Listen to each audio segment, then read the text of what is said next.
안녕하세요. 오늘도 사연살롱을 찾아주셔서 감사합니다. 상점벽해라는 사자성어 많이들 들어보셨죠? 뽕나무 맛이 변하여 푸른 바다가 된다는 뜻으로 세상 일이 변화가 크다는 의미인데요. 저는 40년 만에 동창회에 나갔다가 이 말을 실감했어요. 정확히 말하자면 제가 실감했다기보다는 동창들이 저를 보고 실감했다고 하는 게 맞을 거예요. 그런데 그 중에는 지난 40년간의 제 노력은 보려하지 않고 달라진 저를 시기 질투하는데 바쁜 동창들도 있더라고요. 솔직히 그런 동창들이야 안 보고 살면 그만이지만 도를 넘는 행동까지 유하게 넘어가 줄 만큼 제가 성격이 좋은 사람은 아닌가 봐요. 그런데 마침 그 순간에 저를 대신해 복수 아닌 복수를 해준 사람이 있었지 뭐예요. 그럼 지금부터 40년 만에 참석했던 동창회에서 벌어졌던 일을 전해드릴게요. 어린 시절 저희 집은 정말 찢어지게 가난했어요. 입 하나를 줄이자고 자식을 먼 친척집에 보낼 정도로요. 5남매 중에 넷째로 태어났던 저는 8살이 되던 해 가족을 떠나 촌수도 헤아리기 힘들 정도로 먼 친척집에 수양딸로 보내졌어요. 말이 수양딸이지 식모나 다를 바 없었죠. 그 집으로 가기 전날 막내 동생이 그러더라고요. 언니는 좋겠다. 그 집에 가면 쌀밥도 먹을 수 있다며? 나도 언니랑 같이 가면 안 돼? 언니가 나 좀 데려가겠다고 해봐. 응? 철없는 동생은 그 집에 가면 쌀밥을 먹을 수 있다는 말에 제가 부러웠던 건지 자기도 데리고 가달라고 졸라댔어요. 그럼 넌 쌀밥만 주면 엄마 아빠랑 떨어져 살아도 돼? 언니들이랑 오빠들 못 보고 사는데 그래도 돼? 제 무릎에 동생은 아무 대답도 하지 못했어요. 배를 골아도 가족을 떠나서 살고 싶지는 않았던 탓이었죠. 네, 사실 저도 동생과 같은 마음이었어요. 삼시세끼 쌀밥을 준다고 해도 가족들과 떨어져 살아야 한다면 그게 다 무슨 소용이냐고 생각했거든요. 그런데도 순순히 집을 떠나 친척집으로 가기로 한 건 제가 가야 언니, 오빠와 동생이 제목까지 밥을 먹을 수 있기 때문이었어요. 나만 참으면 내 형제들이 지금보다 배불리 먹고 살 수 있다는 거에 만족해야 했어요. 하지만 그런 마음은 친척집에 도착하자마자 산산이 부서져 버리고 말았어요. 분명히 수양딸로 받아준다고 해서 왔는데 막상 와보니 식모나 다를 바가 없었거든요. 그 집에는 몸이 약한 딸이 하나 있었는데 저는 학교에서 그 애를 보살피는 일을 맡았어요. 물론 집에 돌아와서는 집안일도 해야 했지만요. 제 또래의 여자아이는 저를 친척이라고 여기지 않았어요. 그저 자기 집에서 부리는 식모 중 하나라고 생각할 뿐이었죠. 예, 명전아 이리 좀 와봐. 내가 아까 해놓으라는 숙제는 다 했니? 너 저번처럼 대충 하면 우리 엄마한테 말해서 너 내다 버리라고 할 거다? 너 같은 걸 먹여주고 재워주고 게다가 학교까지 보내주는데 너도 은혜는 갚아야 할 거 아니니? 어린 기집애가 어찌나 영악하고 못되게 구는지 몰라요. 그 집 주인 내외보다도 더 주인 행세를 하는 통에 아주 눈꼴 싫었다니까요. 그런데도 그 집 주인 내외는 자기 딸한테 숙자라는 이름이 있는데도 늘 공주라고 부르면서 엄청 받들어 모셨어요. 그러니 점점 더 버르장머리가 나빠지는 건 당연했죠. 그 집에서 저를 사람 취급을 해주었던 건 그 집 맏아들인 정수 오빠뿐이었어요. 안타깝게도 정수 오빠의 친모는 오빠를 낳고 얼마 안 돼서 세상을 떠나셨다고 하더군요. 그러니까 지금의 안주인은 후처인 거였죠. 후처가 집에 들어와 아들 하나랑 딸 하나를 낳았는데 아들은 공부는 뒷전이고 못된 짓만 일삼는 망난이었고 딸은 앞에서 말씀드린 대로 몸이 약했어요. 의사 말로는 15살을 넘기기 힘들다고 해서 온 가족이 그 아이 비위를 맞추며 모든 편의를 봐주고 있었어요. 몸이 약한 탓에 의사는 학교에 다니는 것도 만료했지만 곁에 돌봐줄 아이를 붙이는 조건으로 진학을 할 수 있었다고 했어요. 안주인은 툭하면 저를 불러 엄포를 놓듯 이런 말을 했어요. 너 잘 들어라. 우리 숙자가 오래 살아야 네가 중학교도 가고 고등학교도 갈 수 있는 거야. 혹시 아니? 내가 너 대학도 보내줄지? 그러니까 무슨 수를 써서라도 우리 숙자 잘 모시도록 해. 그게 네가 학교에 다닐 수 있는 유일한 방법이니까. 알겠니? 어린 나이에 아직 세상 물정을 몰랐던 저는 안주인의 그 말을 철석같이 믿었어요.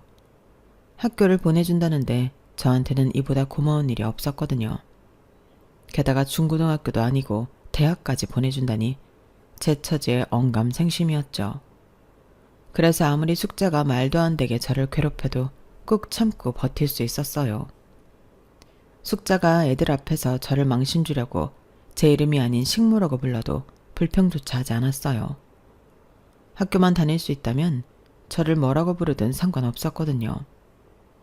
지가 해야 할 숙제를 시키고 말도 안 되는 거짓말로 저를 힘들게 해도 참을 수 있었어요. 그런데 이거 하나만큼은 참기 힘들더라고요. 숙자랑 친한 친구들 중에 못된 기집애가 셋이 있었는데 그중 경자는 아주 저를 못살게 굴곤 했어요. 숙자야 저를 돌봐주는 집 딸이기도 하고 내가 학교에 다닐 수 있는 이유기도 해서 내가 참고 산다지만 경자는 나한테 아무런 이득이 안 되는 거잖아요. 그런데도 지가 숙자보다 더 저를 업신여기고 괴롭히니까 그게 그렇게 화가 나더라고요. 예를 들어 하굣길에 근처 남학교 학생들이 지나가면 고년들이 기다렸다는 듯이 제게 이러는 거예요. 명자야, 넌 숙자네 집 식모 주제에 우리랑 같이 학교까지 다니니 얼마나 영광이니? 고마운 줄 알고 살아. 부엌대기로 살아야 하는 너를 우리랑 똑같은 교복 입고 한 교실에서 공부하게 해주는 게 어디니? 왜 말이 없어? 넌 주인 잘 만나서 호강한다고 숙자한테 감사 인사 안 하고? 얘 숙자야, 명자 저녀는 어쩜 저렇게 배은망덕한 거니? 네가 너무 무르게 대해서 그런 거 아니야? 부리는 사람은 따끔하게 가르쳐야 주인 무서운 걸 알고 기어오를 생각을 안 한다고. 하여간에 숙자 넌 너무 착해서 탈이라니까. 경자는 어떻게든 제가 숙자네 식모라는 걸 남학생들 귀에 들어가게 하려고 기차화통을 삶아먹은 것처럼 고래고래 소리를 질러댔어요.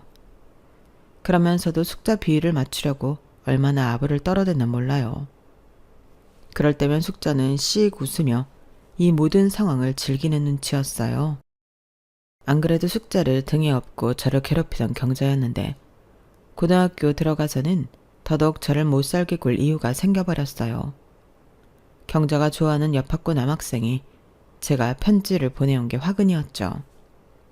사실 저는 남자가 뭐고 신경 쓸 겨를이 없었기 때문에 그 편지를 받아놓고는 열어볼 생각도 않고 있었어요. 그런데 어떻게 제가 그 남학생한테 편지를 받았다는 소문을 들었는지 경자 고년이 제 가방을 뒤져서는 애들 앞에서 큰 소리로 편지를 읽어댔지 뭐예요.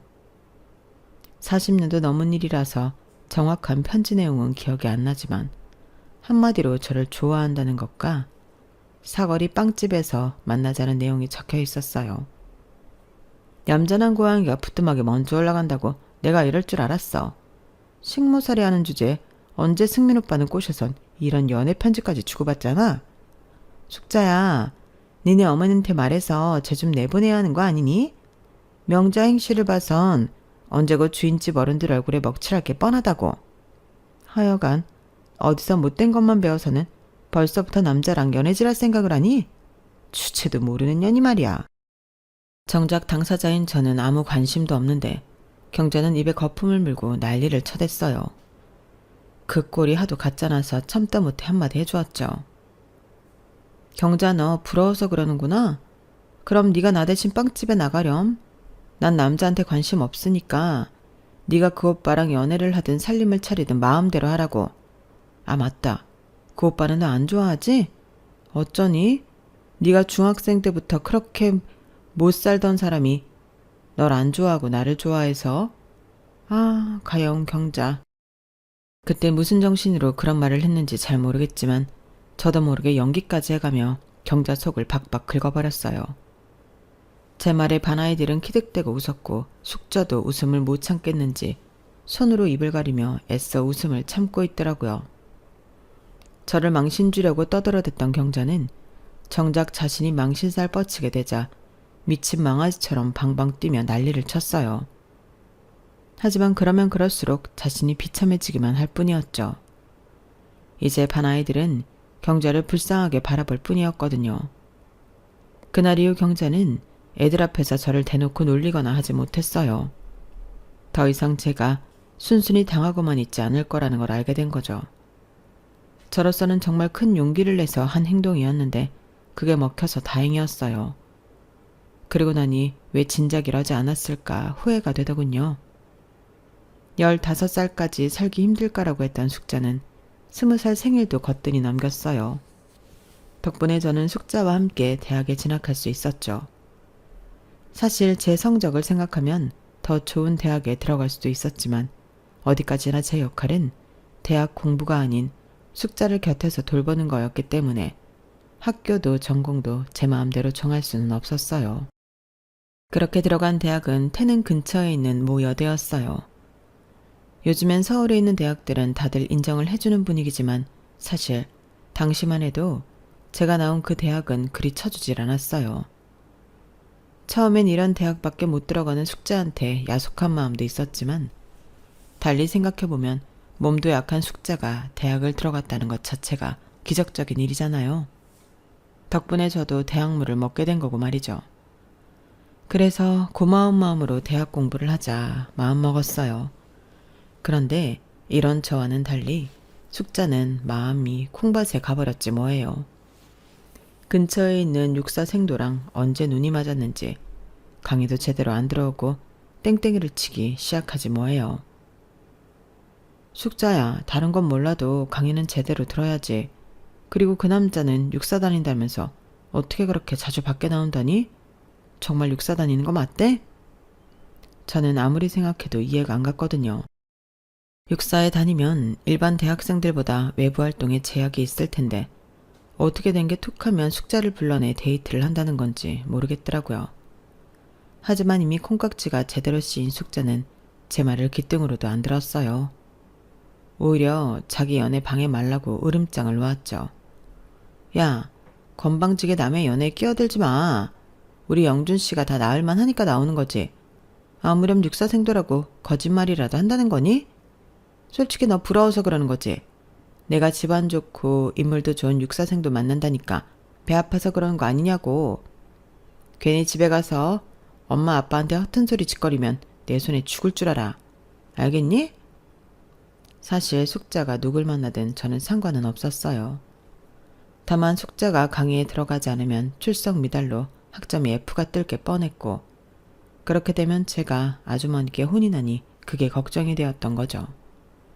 그렇다고 나 역시 강의를 빠지고 숙자를 따라다닐 수도 없는 노릇이었어요. 제가 그러겠다고 해도 숙자가 가만히 있지 않았을 테니까요. 그래서 불안한 마음으로 혼자 강의를 듣고 있었는데 기어이 사단이 난 거예요. 알고 보니 숙자가 만나는 남자가 가짜 육사생도였던 거였죠. 거기다 이 인간은 대학은 근처에도 안 가본 중졸로 중국집 배달부와 세탁소 배달 일을 하다가 돈 있는 여자를 꼬셔 등쳐먹고 사는 인간이었던 거예요. 그 사실을 알게 된 숙자는 머리를 싸매고 누워버렸어요. 숙자야, 다 잊고 훌훌 털어버려. 세상에 남자가 한둘이니? 대학 졸업하면 아주버니께서 좋은 혼처 알아봐 주실 거야. 너한테 걸맞는 남자 만나서 행복하게 살면 되니까 이번엔 똥 밟았다고 생각하고 잊어. 안쓰러운 마음에 옆에 앉아 숙자를 달래보았지만 숙자는 쉽게 떨쳐내지 못했어요. 그때까지만 해도 저는 배신감 때문에 그런 줄 알았는데 얼마 뒤 그게 아니었다는 걸 알게 되었죠. 세상에나 숙자가 그 남자 애를 가졌지 뭐예요. 그 일로 집안은 발칵 뒤집어졌고 숙자가 그리고 제가 대신 아주머니 아저씨의 욕바지가 되고 말았어요. 니년이 니 할 일도 않고 한눈을 팔아서 이 지경에 이른 거 아니냐. 우리가 왜 그 비싼 등록금을 조금에 너 대학에 보냈는데 우리 숙자 제대로 보살피라고 그런 거잖아. 이제 어쩔 거냐? 우리 숙자 인생 어떻게 책임질 거냐고. 말해 바이년아. 내 딸 인생 이제 어쩔 거냐고. 아주머니는 제 머리채까지 잡아 흔들며 악을 쓰셨어요. 하지만 저라고 뾰족한 방법이 있겠어요. 그저 잘못했다고 용서해달라고 싹싹 빌 뿐이었죠. 아주머니는 정작 사고를 친 당사자인 숙자는 몸이 약하다는 이유로 털끝 하나 건드리지 않으셨어요. 이후로도 화가 치밀 때마다 숙자가 아닌 제게 욕설과 주먹질을 하셨더랬죠. 하지만 이 모든 것들도 이후에 벌어진 일에 비하면 아무것도 아니었어요. 선천적으로 몸이 약했던 숙자는 중절 수술 이후 몸이 많이 상해서 결국 그해 겨울 세상을 떠나고 말았거든요. 그 일로 아주머니 아저씨는 시리에 빠졌고 아주머니는 몸 약한 숙자한테 중절 수술을 강요했던 아저씨와 하루가 멀다 하고 다투셨어요. 그리고 저는 숙자 장례식이 끝나고 며칠 뒤 집에서 쫓겨나고 말았어요. 아주머니는 그동안 공부시켜준 값도 있으니 빈손으로 내보내라고 하셨지만 그래도 아저씨께서 사글세빵 얻을 돈은 쥐어주시더라고요. 8살부터 식모생활을 했지만 그래도 남의 집 울타리 안에서 살아왔던 저로서는 세상 물정을 알 리가 없었어요. 그렇다고 고향에 내려갈 엄두도 나지 않더라고요. 그동안 남의 집살이를 하는 제게 단 한 번도 연락을 하지 않았던 가족들한테 애초에 정인이 가족애니 하는 건 없었으니까요. 당장 다음 학기 등록금 마련이 문제였던 저는 겨울방학을 이용해 닥치는 대로 일을 했어요. 어떻게든 대학은 졸업하고 싶었거든요. 하지만 그리 대단한 대학도 아니라서 가외자리도 구할 수 없었던지라 제가 돈벌이를 할 곳은 그리 많지 않았어요. 등록금 납입 마감일을 코앞에 두고도 반도 못 모았으니 말 다 했죠. 이렇게 대학 공부는 물 건너가다 하던 그때 숙자네 큰오빠가 제 사글세방으로 찾아왔더라고요.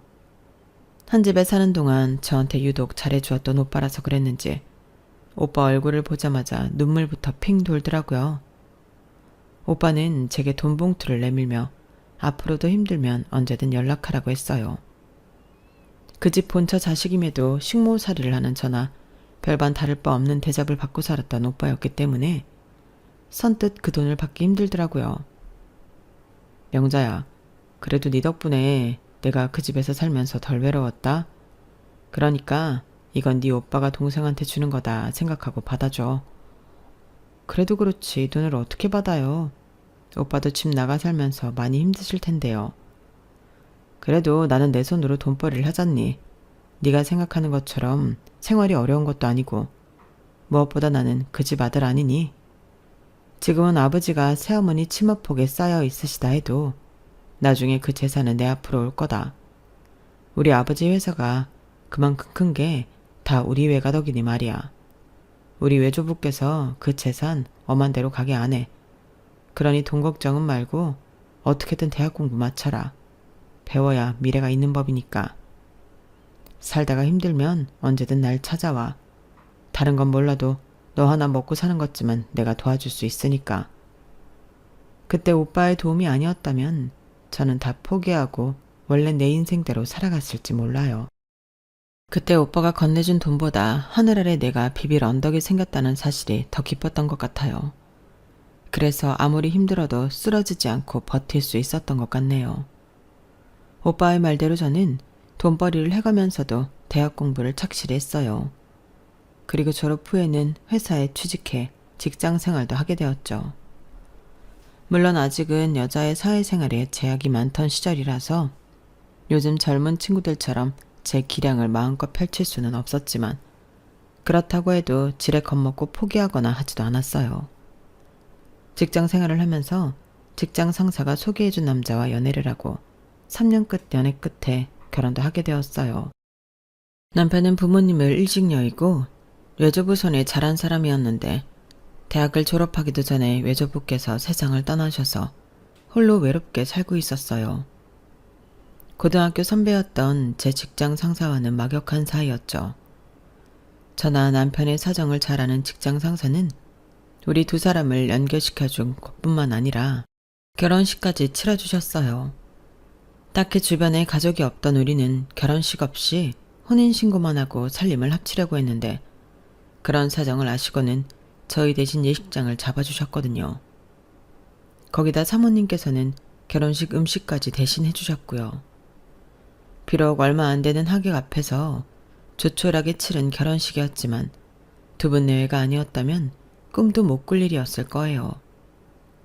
돌이켜보면 남편도 저도 부족한 게 많은 사람들이라서 사는 동안 주변의 도움을 참 많이 받은 것 같네요.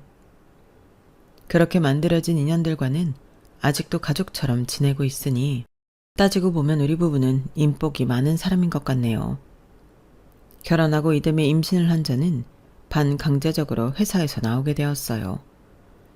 요즘에야 육아휴직도 있고 하지만 당시만 해도 여자가 임신을 하면 그걸로 퇴사의 수순을 밟는 게 당연한 일이었거든요. 육아와 살림을 하며 남편 벌이로 사는 게 부족하진 않았지만 그래도 내심 욕구 불만이 생기더라고요. 기껏 대학 공부까지 하고 회사에서 남자들과 똑같이 일을 해왔는데 이렇게 등 떠밀려 집안에 틀어박혀 살게 됐다는 게 용납이 안 됐거든요.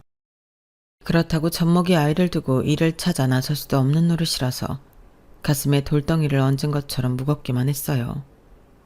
그러던 어느 날 TV에서 부업으로 억대 연봉을 이룬 가정주부가 나온 걸 보고는 저도 용기를 내게 되었어요. 밖에서 일할 수 없다면 집에서 일을 해보자 싶었거든요. 먼저 제게 익숙하고 제가 잘 아는 분야의 일이어야 잘할 수 있겠다는 생각이 들었어요. 그렇게 해서 제가 찾아낸 일은 다름 아닌 주식 투자였어요. 전직 증권사 직원답게 컴퓨터만 있으면 얼마든지 할 수 있는 부업이니까요. 단타로 반찬값도 벌고 주변에서 얻은 정보로 꽤 짭짤한 수익도 올릴 수 있었어요. 그렇게 주식으로 종잣돈을 모은 저는 공격적으로 주식에 투자하기 시작했고 우리 아들이 초등학교에 들어갈 무렵에는 남편 연봉의 10배가 넘는 수익을 올리게 되었어요. 하지만 언제까지고 주식에만 매달릴 수 없다는 생각이 들더라고요. 그래서 차라리 주식으로 본 돈을 종잣돈 삼아 사업을 해야겠다고 생각했어요. 막연히 사업에 대한 갈망만 있었지 딱히 어느 분야에 뛰어들어야 할지 쉽게 결정을 내릴 수 없었어요. 그래서 처음엔 투자 관련 사업을 떠올렸는데 마침 그때 숙자네 큰오빠한테 연락이 온 거예요. 평소 자주는 아니어도 1년에 한두 번 안부 전화를 나누는 사이였는데 그날은 오빠가 단순히 안부가 아닌 부탁을 하려고 전화를 했더라고요. 명자야, 너 혹시 보습학원 해보지 않을래? 너도 알잖아. 우리 와이프가 보습학원 하는 거. 이번에 우리 애들 미국으로 유학 보내면서 와이프도 미국 들어가겠다니 뭐니. 원래 와이프 밑에서 일하던 영어 선생이 인수받기로 했었는데 대출이 안 된다나 봐. 갑자기 못하겠다고 그러네? 오빠, 내가 학원 일은 해본 적이 없어서 자신이 없어. 그런 거라면 걱정 마. 와이프 밑에서 오래 일한 실장이 있는데 그 친구가 일을 참 잘해. 그 친구한테 배워가면 하면 될 거야. 이미 그 지역에서 오래 자리 잡아놓은 학원이라 수익 면에선 절대 후회 안 할 거야. 손해 나면 오빠가 물어줄게. 남한테 넘기려니 좀 아까워서 그래. 오빠랑 전화를 끊고 생각을 해봤어요. 주식으로 본 돈이면 따로 대출을 안 받아도 인수가 가능하긴 하겠더라고요. 거기다 우리 아들도 학원을 보내야 하니까 학원을 운영하면 제가 직접 관리할 수 있으니까 좋겠더라고요. 예정에 없던 제안이었지만 생각할수록 괜찮을 것 같더라고요. 그래서 남편한테 상의했더니 남편도 꽤 긍정적인 반응을 보였어요. 어차피 뭘 해도 하려고 했으니까 기왕이면 잘 안 됐을 때 타격이 적은 학원으로 해보자 싶었어요. 그렇게 시작한 보습학원은 해를 거듭할수록 확장을 하게 됐고 그럴수록 욕심이 생겨서 40이 훌쩍 넘은 나이에 대학원에 입학해서 교육학 박사 학위까지 취득을 했어요. 기왕 하는 거 제대로 하고 싶었거든요. 가정주부가 자식들 키우랴 학원 운영하랴 대학원 수업까지 받는다는 건 사실 그리 쉬운 일은 아니었어요. 우리 아들과 남편이 물심양면으로 저를 도와주었기 때문에 가능한 일이었죠. 아들 녀석이 장성에 결혼을 한 이후에는 며느리가 제 밑에서 일을 도와주고 있는데 얼마나 영특한지 몰라요. 손자 손녀도 저희 학원에 다니고 있어서 며느리도 더 학원 사업에 신경을 쓰는 것 같더라고요. 그렇게 정신없이 살다 보니 어느새 환갑을 바라보는 나이가 됐지만 제게 주어진 인생을 열심히 살아왔기 때문에 후회는 조금도 없어요. 한 5, 6년 정도 더 현역으로 활동하다가 남편과 함께 캠핑카 몰고 전국을 돌며 국토 여행을 하는 게 마지막 소원이랍니다. 아직은 일 욕심이 많아서 당장은 일을 그만둘 생각은 없거든요. 그런데 세상 참 좁다고 하루는 학원 앞에서 고등학교 동창을 만났지 뭡니까. 숙자 옆에 붙어서 저를 괴롭히던 3명 중 하나였던 앤데 세월이 흘러서 그런 건지 기억하고 싶지 않은 애라서 그랬는지 정면으로 마주쳤을 때 얼굴은 알아보면서도 선뜻 이름은 기억이 안 나더라고요. 어머, 너 명자 아니니? 숙자네 집에서 식모 살던 명자. 나 기억 안 나? 경숙이잖아. 이름을 듣고 나니 단번에 40년 전 그때 경숙이의 얼굴은 물론 그 패거리들까지 죄다 생각이 났어요. 그래, 기억난다. 그동안 잘 지냈니? 뭐 그럭저럭. 근데 네 손자도 이 학원 다니니? 경숙이의 말에 잠시 멈칫했어요. 아무래도 얘는 제가 손주를 데리러 학원에 온 할머니인 줄 알고 있는 것 같아서 뭐라고 대답할까 고민이 됐거든요. 뭐 그렇지. 그렇구나. 우리 손녀딸도 이 학원 다니거든. 근데 우리 며느리 말로는 이 학원에 등록하기 꽤나 힘들다고 그러던데? 네 손주도 공부를 좀 하나 보다. 우리 손녀딸도 여기 등록시키느라 며느리가 엄청 고생했거든. 아참, 내 정신 좀 봐. 이렇게 만난 것도 인연인데 너 동창회 안 나올래? 여고 동창들끼리 40년 가까이 매년 만나고 있는데 애들한테 네 얘기하면 다들 보고 싶어 할 거야. 다음 주 토요일에 땡땡역 앞에 있는 갈비집에서 12시에 만나기로 했거든. 그날 시간 괜찮으면 너도 나와라. 모르긴 해도 경자가 아주 널 보고 싶어 할걸. 세월이 그렇게 흘렀는데도 어쩌면 재수없는 건 하나도 달라지지 않았는지 잠깐 몇 마디 나눴을 뿐인데도 기분이 확 상할 정도였어요. 그래서 동창회는 거절할까 하다가 이렇게 피하면 더 나를 우습게 알 것 같아서 가겠다고 했어요. 그렇게 시간은 흘러 동창 모임이 있는 날이 되었어요. 평소 같으면 제가 직접 운전을 하고 가겠지만 하필 그날은 3시에 본원에서 입시 설명회가 있어서 기사를 데리고 약속 장소를 향했어요. 도착해보니 예약된 룸 안에 10여 명 남짓한 여고 동창들이 이미 와 있더라고요. 꿈에서도 만나고 싶지 않았던 경자를 비롯해 경자 패거리 중 하나였던 영순이, 그리고 이름도 기억이 안 나는 애들까지 죄다 저를 향해 레이저 같은 눈빛을 쏘더라고요. 어찌나 노골적으로 대놓고 머리부터 발끝까지 살피는지 한 발짝 내디딜 때마다 가시에 찔리는 기분이었어요. 세상에, 이게 누구야? 숙자네 식모 살던 명자잖아. 뭘 또 여기 온다고 그렇게 빼입고 왔니? 하여간에 못 사는 것들이 남들 앞에 보이는 거에 그렇게 신경을 쓴다니까. 숙자 죽고 그 집에서 쫓겨났다더니 어디서 뭐라고 산 거니? 경숙이가 너 봤다고 해서 얼마나 놀랐나 모른다.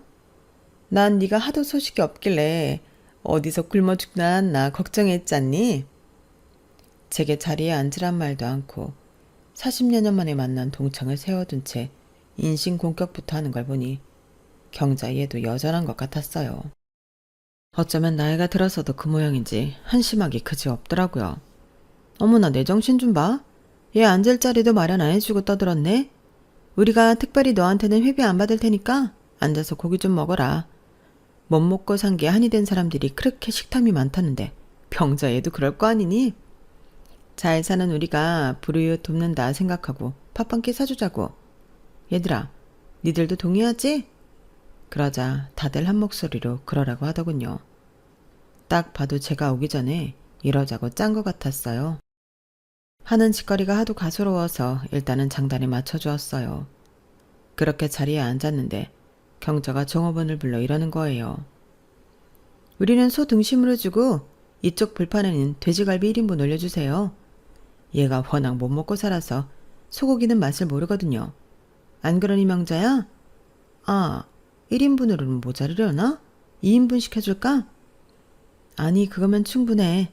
이후에 약속이 있어서 많이 먹을 생각은 없거든. 얘 좀 봐. 니 깎게 무슨 약속이니? 보아하니 우리한테 잘 보이려고 이것저것 빌려서 입고 달고 온 것 같은데 어릴 때도 거지 가서 살던 애가 세월을 흘렀다고 뭐 그리 달라졌겠어? 참, 네 남편은 뭐라는 사람이니?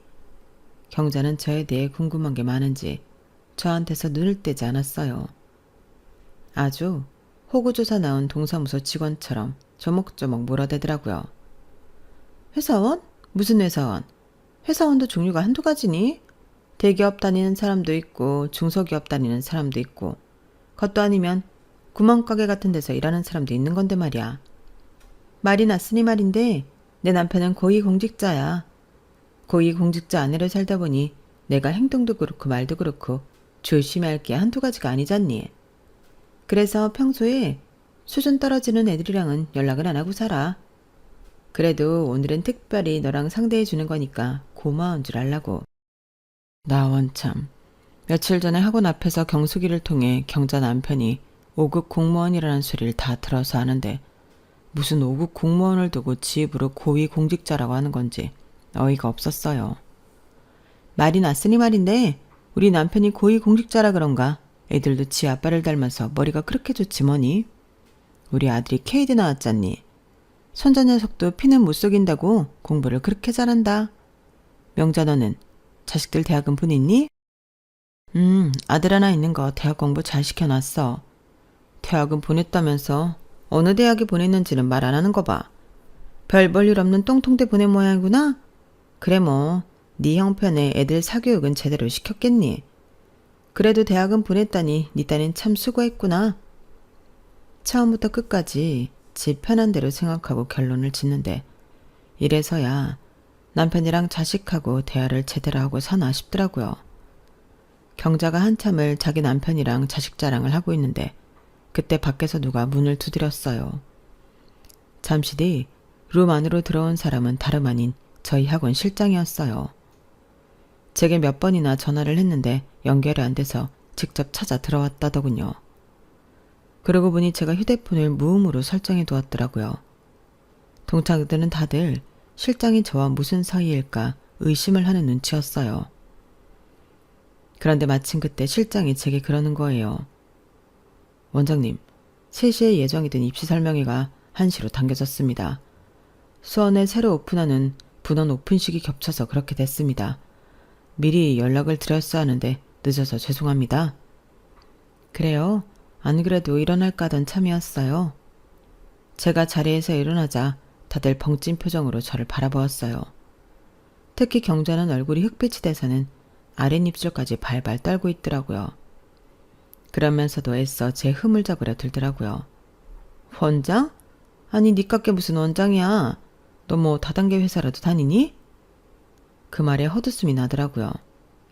그냥 조용히 일어날까 했는데 경자의 태도에 그러지 말아야겠다는 생각이 들었어요. 넌 어쩜 생각하는 게 그렇게 저속하니? 네 수준이 그러니까 다른 사람도 똑같은 줄 아는 모양이구나. 나 학원 사업해. 경숙이는 그날 봐서 알지 모르겠구나. 그날 우리가 만난 학원 말이야. 그거 내 거야. 조그만 보습 학원에서 시작해서 지금은 초, 중고, 수능까지 전담하는 학원으로 키웠어. 서울에 본점을 포함해 총 4군데 학원이 있고 지방에 분점이 5개 있어. 아, 이번에 수원에 오픈을 하니까 6개네. 그러자 동창들은 입을 떡 벌리고는 부러운 듯 저를 바라보았어요. 경자는 도저히 믿을 수 없다는 표정이었죠. 어떻게든 끝까지 저를 깔아뭉개려고 또다시 자기 남편과 아들 자랑을 해대는데 그게 참 안 돼 보이더라고요. 네 경자야, 그만 좀 해. 그게 네 인생이니? 네 남편 인생이고 네 아들 인생이지. 그리고 5급 공무원은 고위 공직자라고 안 그래? 급으로 사람을 나누는 게 좀 그렇긴 하지만 말이야. 그리고 K대 나온 네 아들 참 대단하다고 생각해. 그런데 네 아들 잘난 거 말하려면 그걸로 끝내면 되지. 왜 엄한 내 아들까지 들먹이니? 난 너한테 우리 아들이 똥통대학 나왔다고 한 적 없는데 왜 그렇게 단정 짓는 거냐고. 말이 났으니 말인데 내 아들 서울대 나왔어. 우리 며느리도 그렇고. 그리고 내 남편은 네가 그렇게 대단하다고 말하던 대기업 임원이야. 그런데 말이다. 난 그거 하나도 자랑스럽지 않아. 왠줄 아니? 내가 이룬 게 아니니까. 네 말대로 나는 숙자네 집에서 식모살이하며 자랐어. 그랬던 내가 대학 졸업하고 대학원에서 교육학 석사, 박사 학위 따는 게 난 더 자랑스러워. 그건 온전히 내가 이룬 거니까. 그런데 너는 어떠니? 네 남편이랑 아들 자랑밖에 할 게 없잖니. 60년을 살아오면서 남들 앞에 자랑할 수 있는 게 온통 남의 자랑뿐인 거잖아. 정작 넌 뭘 했는데? 할 말 없지? 그게 너랑 나의 차이야. 난 남들보다 못한 식모에서 출발했지만 내 인생을 한순간도 허투루 보낸 적 없이 열심히 살았고, 넌 늘 주변 사람들 흉이나 봐가면서 남편이 이룬 성과, 아들이 이룬 성과를 네 것인 양 자랑했을 뿐이라고. 정작 네 인생을 이렇다 할 명함 한 장 내밀 수준도 안 되면서 말이지. 그게 너와 나의 차이야. 잘 알아들었으면 제발 창피한 줄 알고 나이값 좀 하고 살아. 아, 오늘 점심 잘 먹었다. 이 집 양념 돼지갈비 참 잘하네. 아주 씹는 맛이 제대로다 얘. 그럼 나는 바빠서 먼저 간다. 그렇게 저는 실장을 앞세워 룸에서 나왔어요.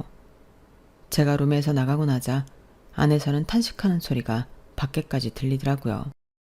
그리고 지성질에 못 이겨 악을 쓰는 경자 목소리도 들렸어요.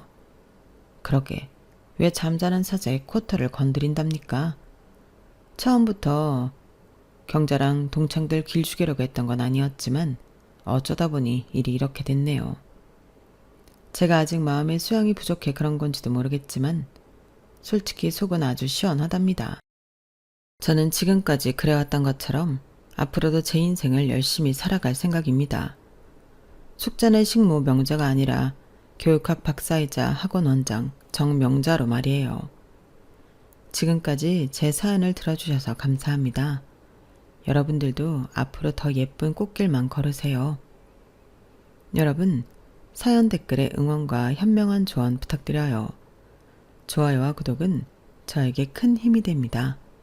오늘도 좋은 일 가득하세요.